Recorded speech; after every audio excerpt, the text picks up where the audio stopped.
Hello bachcho, let's start the question and the question says Ascaris is monogenetic, that is no intermediate host is involved for the development. The egg of Ascaris shows various characteristics feature. Among the statements given below, identify the one which is false about the egg of Ascaris lumbricoides. So पहला statement है हमारे पास the egg develops into the rhabitiform larva. B option है हमारे पास embryonated egg is an infective stage. तीसरा option है हमारे पास the egg has got 3 protective coverings and last option है हमारे पास the inner membrane of the egg is made up of chitin. So let's start with our key concept. The key concept of this question is Ascaris lumbricoids. Ascaris lumbricoids. ये जो हमारे पास organism है वो क्या है? ये एक राउंड वॉर्म है. क्या है? This is an round warm. अगर हम बात करें इसके फाइलम की तो इसका फाइलम का नाम है एस्केलमेंथिस. एस्केलमेंथिस ये इसका फाइलम है. अगर हम बात करें इस ऑर्गेनिज्म की तो ये एक एंडो पैरासाइट है. क्या है ये? It is an endo parasite of small intestine. Endo parasite of small intestine. अगर हम बात करें एस्कैरिस की तो इसकी जो लाइफ साइकिल होती है, लाइफ साइकिल वो कैसे स्पेंड करता है? वो कंप्लीट करता है with in the single host. Single host के अंदर वो क्या करता है? अपनी लाइफ साइकिल को कंप्लीट करता है.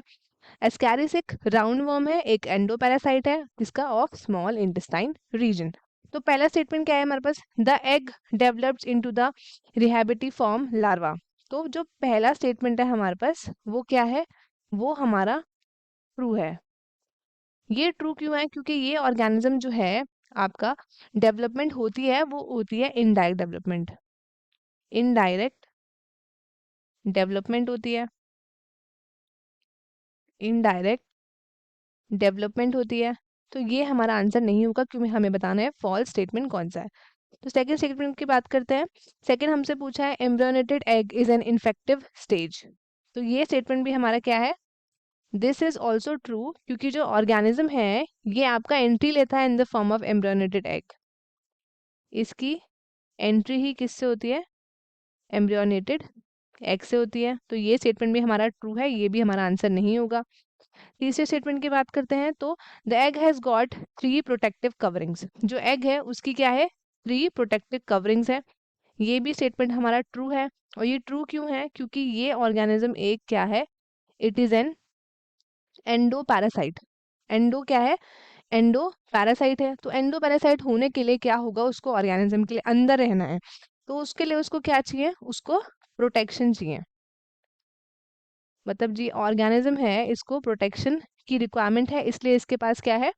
इसको बॉडी के मतलब जो बॉडी सिक्रीशन हो रही है होस्ट के अंदर जो भी है उससे प्रोटेक्शन के लिए इसको क्या है? कवरिंग की जरूरत है. तो ये स्टेटमेंट भी हमारा ट्रू है.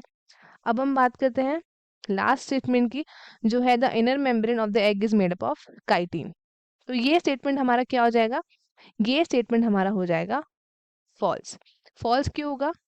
कि जो एस्कैरिस का एग होता है तो जो उसका एग होता है तो उसमें क्या होता है? उसमें आपकी आउटर होती है प्रोटीन कोट.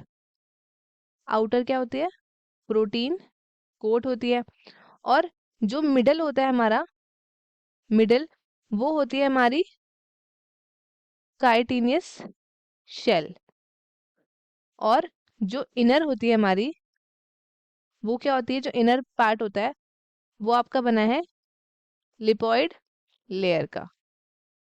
तो हेंस ये वाला ऑप्शन क्या हो जाता है? हमारा फॉल्स हो जाता है. क्योंकि इसमें क्या बोला है? इसमें बोला है कि जो इनर मेम्ब्रेन है कि वो किसकी बनी है? It is made up of chitin की.